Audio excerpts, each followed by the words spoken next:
most beautiful work of art sometimes, but the way you guys were able to find buckets down the stretch and get the conversions you needed, that we think has to make you happy that you were able to get those and get out of here with a win. No, it does. When we needed to get a stop, we got a stop. When we needed to get a rebound, we got a rebound. When we needed to score, we got the ball into the right hands, and they were able to score. And I just, we always talk about how you're going to react and how you're going to respond when good and bad things happen. And that's the only thing that you have control over. And I was really proud of how our team reacted and responded. And in the second half, we only had 2 turnovers. We made 17 of the last 18 free throws. It's the 8th straight game that we've out-rebounded an opponent. And we just got to do a better job of defending without fouling. But I thought, our initial, getting stops was really good, and just really proud of the guys. How comforting is it the way you've been shooting free throws to go into the bonus that early? It kind of happened at Clemson as well. Well, it's a huge part of our game. It's, we always say that we want to dominate points in the paint in 3 areas, and post penetration, offensive rebounds, and that gives you an opportunity to get fouled and get to the free throw line. We have bigs that can score down on the post. We've got guards that can attack the basket, and that's an advantage for us. And so we want to use it, not just to get to the free throw line and be able to score, but especially when, I don't think we shot the ball particularly well. 29% from 3.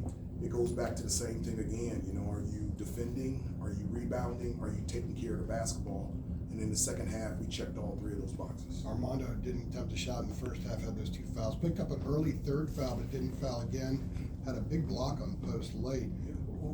What did you see from him that he kind of engaged himself in everything without picking up that 4th foul? And I think he sort of looked like he may have kind of taken over the paint late. Yeah, that was just really huge. I was trying to decide what to do to leave him in. We were thinking about, at that point, we had not doubled post in the post, and we were thinking about doing that because we just needed Armando in the game, and just showed, one, he didn't get frustrated, with the first half that he had, and he stayed poised and disciplined on the defensive end and continued throughout the game and not get a 4th foul. And so I was just, that was huge for us to have him out there.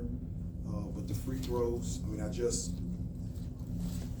the growth in his free throws, it's just huge. And then that jumper right there at the free throw line, and the finish and the foul, it's just, Armando was really good today. Hubert, to AJ's point on that, we saw you tell him you got 3, and he gave you this. Like, was that a convincing thumbs up, or were you concerned? That on was the a hoping thumbs up. Yeah. It was like, okay. But I wanted to let him know that, because the 3rd foul, he played good defense, but at the last second, he pulled down his hand. I was like, you can't do that. I was like, if he makes it, he makes it. But we need you in the game. And he was really good after that. So I did trust him. You mentioned Okonkwo yesterday in the press conference. Was that the plan to have him come in and help defend post and help in the mix? It's the plan to have everybody ready. In fact, I told him after practice yesterday that I told the team, like, everybody's going to get a chance and an opportunity. I can't tell you when, where, how, the manner in which, but your job and your responsibility is to be ready when your number is called. And so his number was called tonight, and he was ready. Cormac, Harrison, and Armando, I think, combined for 6 points in the first half. I think they combined for 27 in the second half. You obviously needed them to step up in order to lead this place with a win. Well, at the end of the day, you need your dudes to step up. You just need your big-time players to make big-time plays. It's just as simple as that. So for us to win, whomever we play, we need Cormac and Armando, and we need RJ, we need Harrison, and we need those guys to play well. And in the second half, they stepped up and made plays on both ends of the floor that helped us win another road game. Going back on James real quickly, yesterday when you were talking about Quentin Post, you mentioned James as the big. You were talking about Armando defending him, and you mentioned James as one of the bigs defending him. Has he been doing more in practice that has helped him get to the point where you got him in the game? He's getting so better. he was presence of mind? Yeah, he is. I told him yesterday after practice, I just love the way that he's improving and working hard in practice. And guys asked me a question, I think it was yesterday, about Jay Witt and him feeling more comfortable. And so, and everybody's feeling more comfortable. I mean, we didn't get James until the latter part of the summer. So, like, his progression was later than the other transfers. And so, just, you know, in terms of terminology, new school, new system, his growth, and, you know, he just continued to get better, and it gave me the confidence to be able to call his number tonight. Coach Grant's ready, so two more here and then Hi, Coach. Rich Thompson, Boston Herald. Just comment on Harrison's kind of quiet but very effective double-double. He's not quiet. I meant statistically wise. Okay.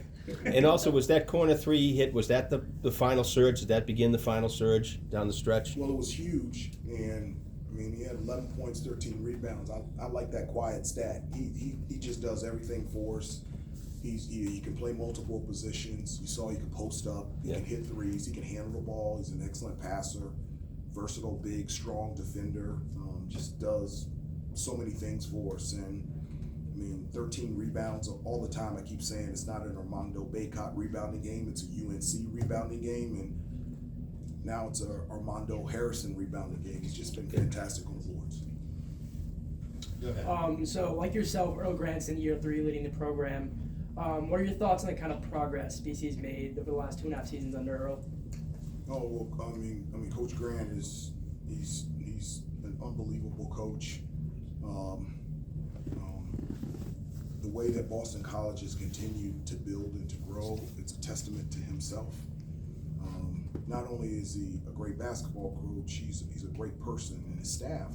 It's a terrific staff that they get it. They understand what they're there for, not just to make them a better basketball player, but better people, better teammates, and better students. And it's not a coincidence that he's having such success here at BC. Thanks, Coach. Thanks, Thank you, Coach. everybody.